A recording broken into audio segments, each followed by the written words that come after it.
महाराष्ट्रातील ताज्या घडामोडी पाहण्यासाठी आजच आपल्या विदर्भ न्यूज माझा चॅनलला यूट्यूबवर सबस्क्राइब करा।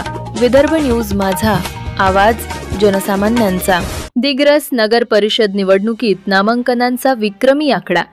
शेवटच्या दिवशी तहसील परिसरात उमेदवारांची झुंबड। दिग्रस नगर परिषद निवडणुकीसाठी नामांकन अर्ज दाखल करण्याच्या शेवटच्या दिवशी सोमवारी तहसील कार्यालय परिसरात मोठी गर्दी उसळली। 10 ते 17 नोव्हेंबर दरम्यान अर्ज दाखल करण्याची अधिकृत मुदत होती। रविवारपर्यंत 65 उमेदवारांनी अर्ज दाखल केले होते। मात्र आज शेवटच्या दिवशी उमेदवार आणि समर्थकांनी तहसील कार्यालयावर अक्षरशः धाव घेतली। शेवटच्या दिवशी सायंकाळी उशिरापर्यंत 120 पेक्षा अधिक नामांकन अर्ज निवडणूक विभागाकडे दाखल झाल्याची प्राथमिक माहिती मिळाली असून आजपर्यंत एकूण 185च्या जवळपास अर्ज दाखल झाले।